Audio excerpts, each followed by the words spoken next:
It is your Classic Metal Show right here on the ClassicMetalShow.com. That's Burning Rain, featuring the guitar work of the great Doug Aldridge with Ride the Monkey, and laying down those bass tracks for Burning Rain is our good friend, and what do you want to call him? He's our close brother, right, Chris? He's our favorite TV star. Yeah. It's our good friend Sean McNabb. What's going on, Sean? Hey guys, well, it's great to be on with you. Call me a brother, man, because that's what we are. Yeah, absolutely. Well, you know, Chris and I were kind of discussing you a little bit at the top of the show, and when we were talking about you being on the show with us this evening. And to be honest with you, Sean, as long as I've known you, I think this is actually the first time that I've actually interviewed you on the Classic Metal Show. Cool, man. Well, hey, there's a first time for everything, right? I know we've done some hanging out together and at some Dokken gigs and stuff, but I'm thrilled to be on the show, guys. Thanks for having me. Well, I was relating to Chris that I actually met you the first time way back in 1996 when you were with Great White, and you released my favorite Great White release, Let It Rock. And I actually... Go ahead. Go ahead. I came on board. I didn't record Let It Rock, but I came on and did the tour in '96, and that was a good record. I think Dave Spitz did the record, but I ended up doing the tour. Right. Well, and then stayed with him for about 10 years off and on, you know. Sure. Well, that's the first time that I met you. You, along with Great White, were playing this little shithole bar in Massillon, Ohio, called the Flying Machine. And I remember it, man. And the ceiling in there was like maybe 7 foot high, and it was just like this little dumpy bar down in the middle of this rundown, industrial town. But you guys kicked ass, and you hung out, and signed some autographs and took pictures, and just were very cool. And then like a month later, I think it was a couple of months later, actually, Great White was touring with Dokken in '99, and I hung out with you again at Alrosa Villa in Columbus. I remember both of those nights, and that was actually a really fun tour, Great White and Dokken. And those bands historically go back a long way together, and we had a great time on that tour, and it was kind of my introduction to really working with Don too, because at one time we both had studios right across the parking lot from one another, and so it was a music mecca there down in Redondo Beach, which is now condominiums. Nice. Well, Sean, talk a little bit about yourself, as how you've transitioned from being you're certainly still in bands, but you're doing so much more than that now. As you're kind of everybody's on-call guy to go and play some bass, or go out on a tour, or play some gigs here, or to act in this show here, or this play here, and you've really kind of conquered the media, at least on some level, man. Talk about the transition from what I'll assume when you were in your 20s was the goal to be in the biggest band in the world, to now just making a career as a performer. Well, first of all, I'm really lucky, and I'm blessed to get to do a couple of things that I really enjoy. I'm lucky just to be, have a career in a couple of businesses, and they're two tough businesses too.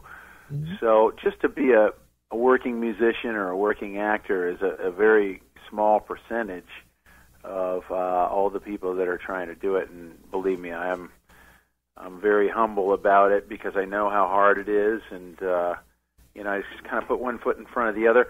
In my 20s, it was all about rock and roll and stuff, and just riding it until the wheels fell off, man. And right. As you mature, you start thinking about doing some things that you always wanted to do. And I I actually grew up around the theater and stuff, so I wanted to get back to my acting, and about 10 years ago, I decided that I was going to do that, and started studying again, and with some really great teachers and some great actors here in L.A., and, you know, they're very, acting and playing music are very, very similar. You know, there's a lot of parallels there, and, you know, just being on stage with the music, sometimes you find out what kind of actor you are because, you know, it might sound like complete ass, or, you know, the monitor mix is terrible, or this or that, and you gotta, you know, people don't want to see that. They're there to have a good time. They want to see their favorite band rock out, or musician have a good time. So, you know, sometimes you find out what kind of actor you are, Sure. depending on the monitor mix. Right. Well, Sean, let's talk about your acting for a minute. No secret, you know that I am the big diehard with Sons, and certainly you and I have talked about it at length, and Neely is a diehard as well. We were talking at the beginning of the show, and we have a question that we just flat out don't know the answer to. Well, I hope I can answer it. Does your character have a name? My character does not have a name currently. I'm hoping that will change. Here's what happens is whenever, you know, the boys, when it gets down to the nitty gritty and, you know, things go south, they always call in the Tacoma guys. I'm the vice president of the Tacoma chapter. Right. And they have not named me as of yet, but we always stay positive, and this season's just going to be insane, because it being the last season, and I'm hearing they're going to shoot 4 or 5 extra episodes, which is really cool. Nice. But you know, you always hope that you're going to be more of the story arc and things, and then you never know until you end up on set or show up on set what's going to happen. But I know one thing: it will be brilliantly written, as it always is, and you know, if I'm assuming that we're going to go out in some kind of blaze of glory, but you just never know. Kurt Sutter's always got something up his sleeve, and his brilliant writers and producers, and the cast is amazing, but you just never know. But I know that it's going to be incredible, and he's going to finish up the story. Excellent. Did you ever, in your wildest dreams, you know, when you got back into acting, did you ever think that you'd be on a show that was so unbelievably big and popular and, you know, cutting edge, you know, on every level? Well, you know, I mean, I hoped, and it took me 4 years just to get on the show. So, you know, perseverance is something you've got to just hang on, you know. And I came in at the end of season 4, and they've given me a little bit more each year and had me around more and more. But you know, I love the role. I'm thrilled to be a part of that show because it's just universal, you know, and it's gritty and cool and edgy. And I am just thrilled to be around some great talent, you know. And I wanted to tell you guys, I have 2 films out currently on the indie circuit. And let's see, one of them, this movie called The Last Curtain Call, which I shot 2 years ago now. It just won an award in the Houston Film Festival, and it's kind of a rock and roll story. So we're thrilled about that. And then this movie that I shot this year in New York in January is the lead film in the Hoboken Film Festival in May. So they're flying us out there to do the press for that, and there's some cool people in that film as well, and that is at the end of May. So we're going to go out there and do the press, and to coincide with that, I'm releasing a single of Sean McNabb music, which is actually in the movie. I was asked to write 2 songs, and I wrote 2 songs with my writing partner, which are both in the movie. And one of them is going to be out on iTunes to coincide with the festival opening of, that's called Rock Story. it's another rock and roll thing. I know there's a theme here, but we're thrilled about it. And it's nice. I have really nice roles in both of these movies, and that's the goal. Is playing great characters and having really nice roles. And now maybe writing a couple of songs to go along with anything that I'm involved in. That's the plan, is to kind of have a 1-2 punch, play a great part, and write a couple of tunes for the movie. Sure. Now, where can people? I'm assuming with the first movie is that available somewhere online where people could see it? Maybe Netflix, or is there a website for it where they can get more information? I think with these film fests, the deal is that they're looking for distribution and things like that. Where it's going to end up, they will be out. I don't have anything for you right at the moment with that.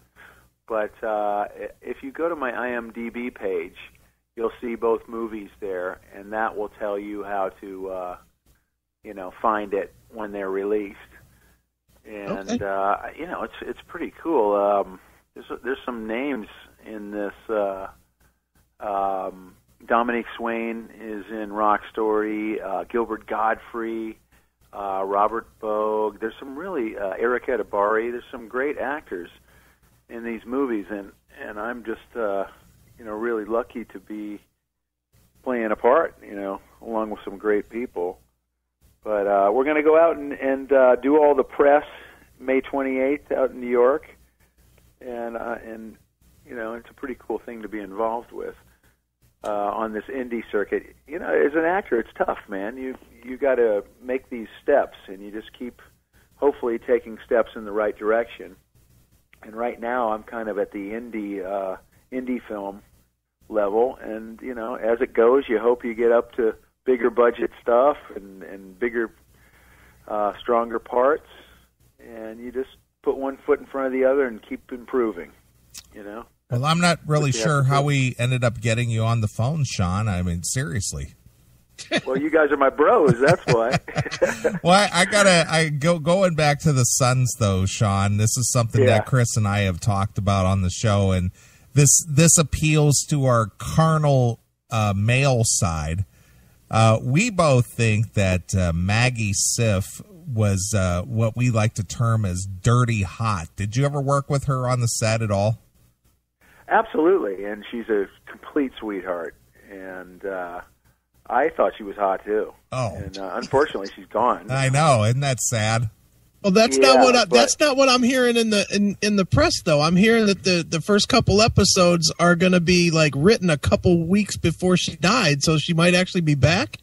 And I did hear that, and I'm hoping that's the case, because anytime she's a part of it, it just makes it stronger. She's a fabulous actress. And, just like everybody on that show, the talent level is just insane. But I am hearing that the first episode is going to be back 2 weeks before the end of the last episode, which is pretty cool. Kurt always has something up his sleeve like that. He always, the minute you think you got it figured out, it takes a complete right turn, right, or left turn, and that's what brilliance is about, Sure. Well, Sean, I want to take you back on memory lane here a little bit, okay. Going back to your musical early roots. You worked with Mitch Perry and Ralph Saenz, who is now in the insanely popular band Steel Panther. And you guys were in a band 7% Solution, and you guys, were trying to get a, shop your deal around in the late 80s, early 90s, when that hard melodic rock was kind of falling out of vogue at the time. And how did you hook up with Mitch Perry, and how did you hook up with Ralph Saenz, and are you still friends with them today? We are, and I just talked to Mitch the other day. He's playing with Lita, which is great, and I'm friends with Ralph as well. Mitch and I played together for many, many years, and we were always looking for a singer. And Ralph was fantastic, came right in. We hit it off immediately. That was a great band, 7% Solution. And like you said, it was just a timing thing, if that would have happened 5 years sooner, it might have been a completely different story. But a lot of bands were losing their record deals to, grunge and all that stuff. And that's just the way it was going at the time. And, at the time we weren't happy about Nirvana, but I got to say, I listened to that record and I'm like, wow, that is amazing. No wonder it was as big as it was, and some of the other Seattle bands, Soundgarden. Wow, I have all the respect. At the time, we may not have been so happy about it, but when I hear those records now, I know why, because they're fantastic. And, it was a great band. And we always were telling Ralph, hey, Ralph, you got to write some lyrics and quit doing the David Lee Roth thing. And he would laugh at us. And he actually did come up with some great stuff. And then he started a Van Halen tribute. And then I think that tribute thing turned into Steel Panther. And they've just been killing it. They're doing great. And we actually played Rocklahoma with them, with Dokken, a couple of years ago, and they were just absolutely killing it. They were great. So what is your thoughts, Sean, not specifically about Ralph or Steel Panther, but just on the premise that a quote-unquote joke band can get such big, exposure or be highlighted or be part of large, festivals and stuff the way that they have? I mean, in reality, they're kind of an anomaly, don't you think? It's that they're kind of like ripping off the joke side of what was the 80s, but actually making a really good living at doing it. I mean, what's your thoughts on that? Well, I'm cool with it. I think that anybody, it's about putting the asses in the seats, man, and, they're doing it. And if you've never seen it, it's absolutely hilarious. And it's fun, and that's rock and roll supposed to be fun, and you're supposed to have a good time with it. And I like it that, they really don't take themselves too seriously, and I think they deserve all the success that they have and are getting, and I'm totally cool with it. I've heard some other people, maybe say negative things towards it that are in bands and things, but you know what? There's no room for that. Anybody that can get success in the music business, it doesn't matter how they get it, just as long as they're doing it. And I think they're a great band, and they sound good live, and ribs are hurting on some of the songs. It's interesting to see a kid sing some of those choruses with their parents. But hey, man, more power to them. They're doing it, and I'm real proud of Ralph and those guys. Sure. Well, recently, or last week, I guess, you were playing some shows with Jeff Tate's Queensryche. Talk about that a little bit, and talk about the atmosphere specifically around it, because obviously, this week the verdict came out on what's going on with Queensryche. So I'm imagining playing with them a couple of weeks ago, you were right in the middle of probably the most stressful time for Jeff. So talk a little bit about how that went and, what that experience was like. Well, the experience was amazing. And, all I know from Jeff is that the guy is a complete class act and a solid dude and a great singer. He really didn't talk much about that.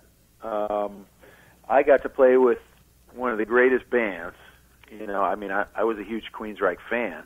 Mm-hmm. And to get to play Operation Mindcrime top to bottom and 4 other songs from Empire was just really awesome. And it was quite a lot to learn, I have a whole new respect. I didn't know the songs were quite as involved as they are, and the learning curve, learning that stuff, it took many a nights in my studio working on it. But it was, it was just an honor and a pleasure to rock with such a great band and a great singer. Jeff can really still bring it, and I don't know anything about, that split or anything, but it sounds like everybody's happy with the way that it came out, and I'm hoping to be playing with them some more. I think we're going to do some more dates.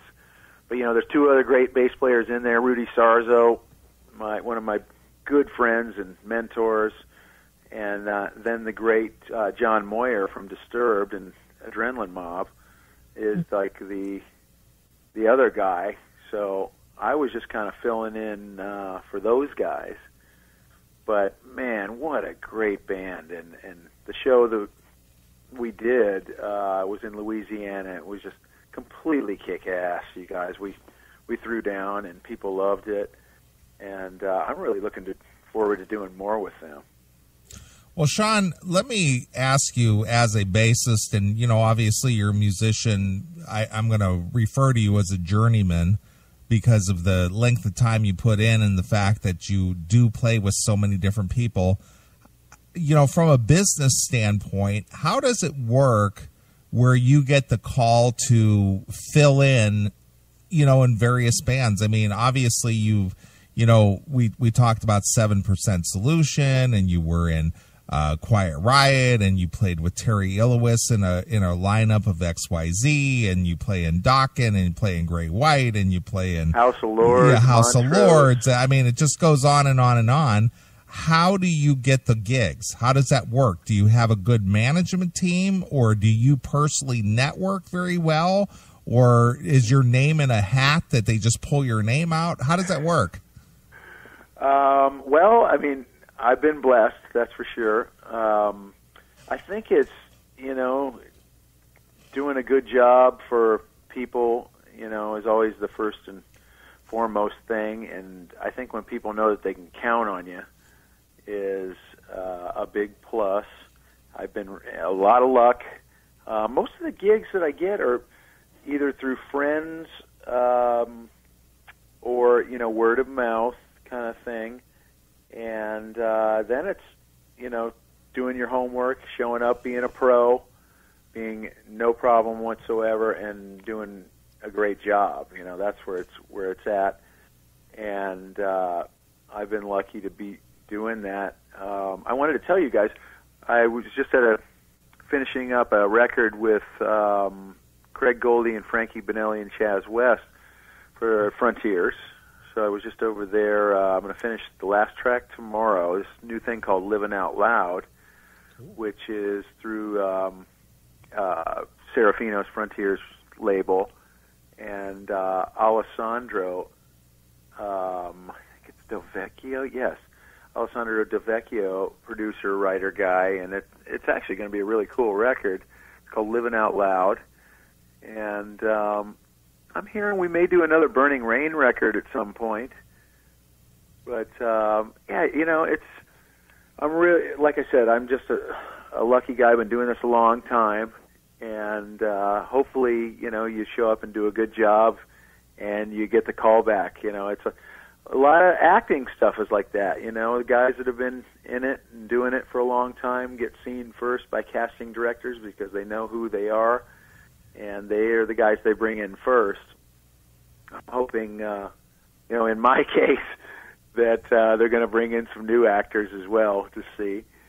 And I think it's kind of like that. It's a parallel there. Sure. Well, Sean, I'm going to make a statement here, and I don't want you to take this as a personal statement at all. This was something that Chris and I discussed on the Classic Metal Show 2 weeks ago. But we did a segment on the show called Do Bassists Matter? Okay, and this is not directed at you at all. But we were discussing, and this is why I'm asking the question, because you do play bass, that unless you're a singing bassist, i.e. Lemmy, Geddy Lee, somebody like that, we said, do bassists matter? And the reason this was brought up was we were discussing Juan Crucier from Rat. And Jeff Pilson, player. Yeah, exactly. And Jeff Pilson, formerly of Dokken, currently in Foreigner, and people, and Michael Anthony of Van Halen. Well, you're naming all my boys, Van. That just completely throw down. Sure, absolutely. So our question was, unless you contribute something more than just the bass line, if you contribute like vocals, and so on and so forth, when it comes to the rhythm section of a band, and the reason I'm asking this is because of your experience and because you've, been in so many situations to play with so many bands, what does a bass player in general who doesn't have anything outside of the bass playing, what do they bring to the table as far as their ability goes? Well, here's the deal with that is, first of all, you named 3 amazing players and brothers and, just top-tier guys. Mm-hmm. And they all have in common that they sing. And it's very important to be able to sing as well. I've gotten a lot of my gigs because I could sing too, whether it be harmonies or you needed me to sing lead on a couple of tunes or whatever. That's always helped. So if you're a bass player that doesn't sing, work on your vocals for sure, because if you can sing in tune and play bass, you're going to work. So that always helps. Here's what my question or my answer for does it matter? Okay, here's the thing with that. Our job as bass players is to put the ass in the music. You got to put some ass in it, and you take that bass away. And I don't know if you've ever been at a show and the bass goes out, but all of a sudden, where's the balls? There's no where's the punch? Where's the the low end? You take that out of music, and I don't know, it gets pretty trebly pretty quick. I don't know if you've ever been at a gig and the bass amp went out, but something's seriously wrong and something's missing. So my question is hell yeah, it matters, and I just think that, like I said, we put the punch in it. And bass is a interesting instrument because, it's got melody, it's got rhythm, it's got the best of both worlds. It can be very beautiful or very ugly, depending on the context that it's in. And, first and foremost is that we play for the song, and we make the song sound full. And then when you can start adding melody and things into that, that's when it really starts to get interesting. We just did this Ox and the Loon thing, sure, this Who thing, last Thursday night. Brian Tichy and Joe Sutton put on in L.A. I don't know if you heard about that, but check it out on YouTube. It was a tribute to John Entwistle and Keith Moon, one of the greatest rhythm sections of the Who in history, So for me, I ended up getting to know John, and it was really, really a cool moment for me. But The Who is the whole reason that I even played music, and specifically the movie Tommy. My mom dropped me off at a matinee when I was 10 years old to Tommy, the Who's Tommy, and it changed my life, man. I walked out of there going, I don't really understand the movie, but that music got me, and it made me want to play rock and roll and play bass. So to be able to do that tribute to John, and Keith, with a bunch of other great guys, it was like Robert Trujillo from Metallica, Doug Pinnick, King's X, Michael Devin, myself, Phil Suzanne, and Jeff Pilson you mentioned. Mm-hmm. Anthony was supposed to be there, but he couldn't show up. He had another commitment. But then we had all the drummers, Brian Tichy, Kenny Aronoff. It went on and on. The best guys, Sure. It was really cool, So if you guys get a minute, YouTube a little of that, because it's all out there on YouTube. And I think you'll think it's pretty cool. Well, Sean, if say you mentioned Burning Rain, which is one of my favorite bands. I'm the Burning Rain guy between Chris and myself, because if you were to take Marco Mendoza or yourself and switch you in the mix, would anybody be able to tell? Yeah, I think we have our own styles. I really do, and God, I love Marco's playing. He's fantastic and a great man. I do. I think that you make it as personal as you want to make it, and hopefully you got your own sound and your own thing. And I really think that it is your own personal stamp. It's to some extent. The low end is the low end, but I think you make it what it is, and you make it special, and you hopefully put your own style into whatever you're doing. And everybody's got their own stamp, Sure. So, and what's interesting too, Sean, is that with that said, though, bass players always seem to be the ones that get removed from the band first. It just always seems like it is that way. But it really does seem like there's a collection of you guys, maybe 10 total, that really kind of float into a lot of bands. There's you, there's Marco, there's, Tony Franklin comes to mind. Oh, wow. Yeah, right off the top. I mean, all of you guys have been, the three I just named have been in at least 15 bands. Yep. Each. Why is that, Chuck Garrick's another guy that just comes to mind. That's been in a bunch of different projects as a bass player. What is it about you guys that, the bands, you float back and forth, but at the end of the day, these bands always call you guys instead of trying to find somebody that's, not working and is able to 1,000% be only in that band? Yeah, I think that just comes down to people want a higher experience and things that are proven, and hopefully we bring that and some good vocals too. And it's about being able to be relaxed with it. You ever heard that term "lay back in the pocket"? Mm-hmm. You ever heard that? Oh yeah. Well, what that means is to be able to be relaxed and kind of lay back in the pocket and make it fat, And I noticed it with a lot of younger players that, and when I was younger, I didn't have it either. With time comes being able to kind of lay back in that pocket, and then everything gets super fat when you do that.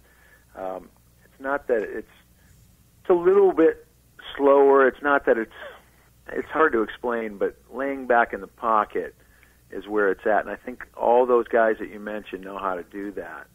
And then I think people want to surround themselves with experienced people, and we're lucky enough to be getting some of the calls, and it's a nice group to be a part of, if I even am, So. Oh, you definitely are, man.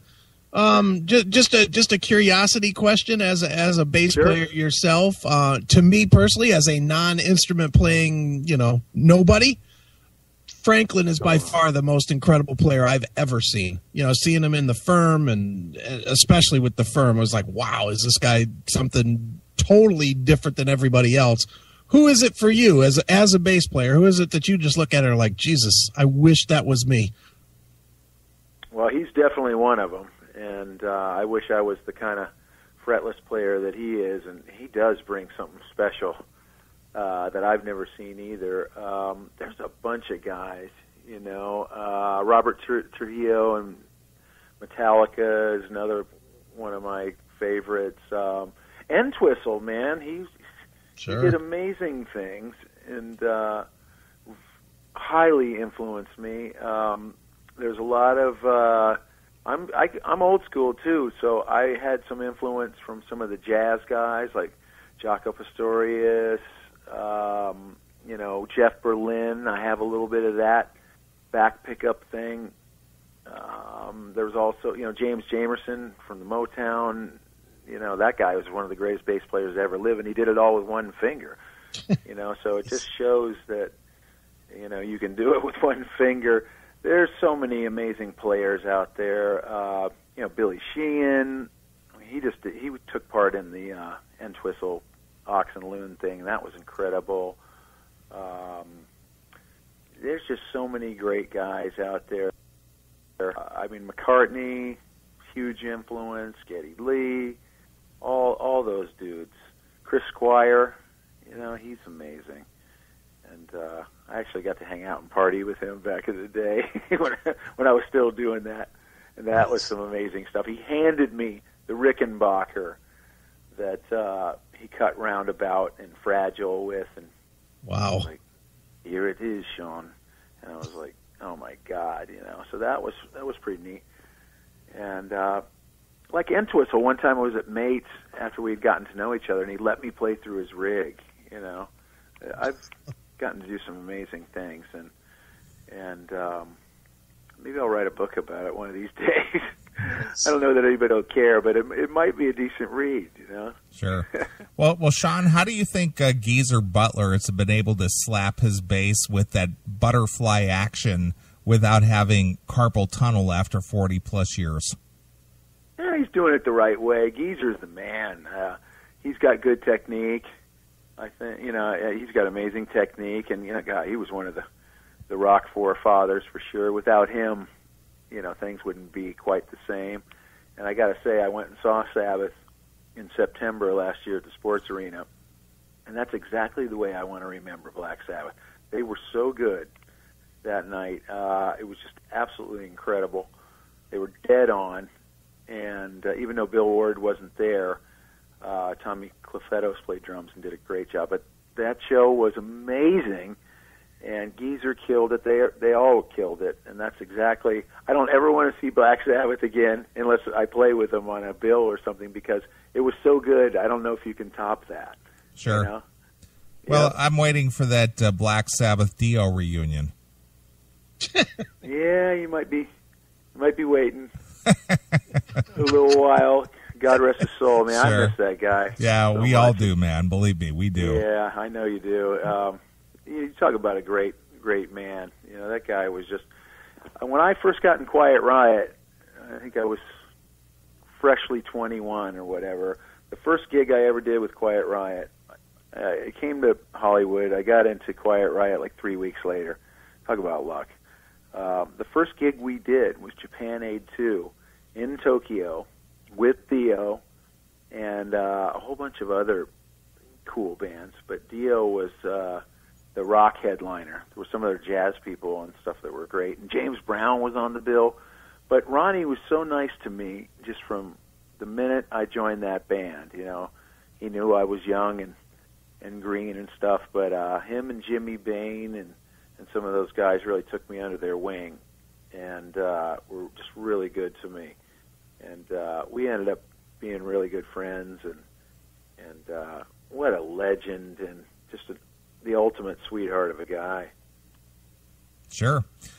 Well, Sean, you've had a rich career, and as you've said a couple of times through the interview, that you've been very fortunate, very blessed to have the opportunities that you've had, and with not only in the music, but with the acting and, all the other endeavors that you get involved with. So both Chris and I, we appreciate you taking the time to talk to us on the Classic Metal Show. And like I said, after all these years, I'm surprised this is the first time we've actually had you on. Well, thank you guys so much for having me. And the way I look at it is I'm just getting started, my brothers. You know what I mean? I just show up and put one foot in front of the other and do the work, and hopefully something good happens. But thanks for having me on the Classic Metal Show. Right. Well, I'm sure you've done a lot of different interviews through your career. Chris and I know our shit, right, Sean? You guys do know your shit, and I appreciate that, because that's a lot more fun to do an interview when you're getting asked interesting questions from guys that get it. Right. And you don't always get that, but you for the most part, people are studied and stuff. But you guys, you ask interesting things, and I really appreciate that. Yeah. Well, when people get off the phone with us, they sit there and scratch their head and they go, "Eddie Trunk, who?" Oh, come on, Eddie's amazing. Yeah, we know. Yeah. We're just teasing. When I hosted Legends of Rock 2 years ago on Access TV, I called up Eddie and I go, "Hey, I just want to thank you, for being such a great host, because you helped me in my hosting, I got to do this really cool special. You know, it was like Hearts and Slash and Aerosmith, and it was like a year-end roundup, AC/DC, of all these great shows, and I got to host it. And I have all the respect for what you guys do because, you know, it's not an easy gig. I really enjoyed it. But I called him up and I said, hey, thanks for being such a great host because you really helped me to be a little more comfortable. And I studied him, you know, I watched him so I wouldn't completely suck. And I don't know if I achieved that, but I did call him and thank him for that. He's a great host, as well as you guys are. Sure. All right, Sean. Well, before we let you go, I want to ask you real quick, thoughts on the exodus of Stephen Pearcy from Rat? You know, that kind of bums me out because I love Stephen and I love Rat, and he's one of those guys that's hard to replace, you know. He's just got the sound, and we tour with him a lot, too. I know that some things got canceled, and we were on those bills this summer, but he's hard to replace, you know. He's got a particular tone, and it really is just the Rat sound. I hope that they can work it out because they're a great band, and people still want to see them. They got great songs. I mean, a Rat set is killer, man. Yeah, well, we agree. Both Chris and I were talking about it last week about, you know, the Oshkosh show when, you know, you guys opened up for Van Halen last year, and they were just so on, you know. Oh, yeah.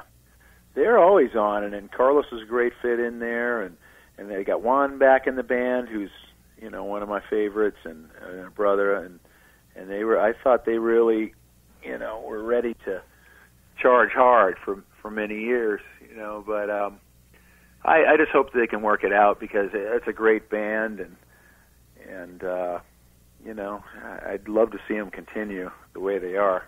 Sure. All right, Sean. Well, we appreciate you taking the time to talk to us here on the Classic Metal Show. You got any websites or Facebook or anything to plug? Well, I'm on Facebook, Sean McNabb, but I'm more on Twitter, which is at Sean McNabb LA. I kind of tweet every day, and my wife's trying to get me on Instagram, but I don't know if that's going to happen or not. But I really just want to say thank you guys so much, and I wanted to let you know that I'm releasing a solo Sean McNabb song with my, you know, me singing and stuff, which will be out on iTunes at the end of May to coincide with Rock Story, the movie. So maybe you guys will check it out and go, hey, McNabb, that really sucks. Or maybe you'll dig it. I don't know. So. Nice. All right. I appreciate that, you guys. All right, Sean, as always, we appreciate you taking a few minutes to talk to us, and glad we could finally make the connection and bring you on the Classic Metal Show after all these years. And, you know, hopefully Chris and I will be able to hook up with you somewhere down the road here with some live gigs. But well, I certainly hope so. And, you know, you guys just let me know, and we'll get it stocked for you and look forward to having you guys anytime. Sure, absolutely. All right, Sean. Well, since this is the first time we've had you on the Classic Metal Show, we always ask every one of our guests the traditional Classic Metal Show question. How has Lemmy from Motorhead influenced your career? Well, what I love about Lemmy is he's the real friggin' deal, man. You know, there's nothing fake about Lemmy, and that's the way I try to roll. I try to just be as real as possible and down to earth, and you know, I love his tone, and I've been playing a little bit more with a dirtier tone, and I think he's, you know, been an influence to everybody on that dirty, playing bass through Marshall sound. And, you know, I love it that you talk about a journeyman. I mean, that dude has done it all. I hope that he continues in good health and, you know, gets to bring us many more years of rock and roll. But, yeah, man, he's the real friggin' deal. And there's no bullshit with him, and I like that. You know, he's a straight shooter. And what you see is what you get. There's a lot to be said for that. Sure, absolutely. All right, Sean, again, you're a welcome guest on the Classic Metal Show anytime. Thanks for filling us in on your solo project and your movie releases and the upcoming episodes of Sons of Anarchy and your live gigs and on and on and on. You make us look like real slugs. Not even. Do you guys need me to do some IDs or anything like that? Well, we'll do that. We'll do that in a minute. But we'll let you pick a song and take us out of the interview. Okay. Let's see. Let's do.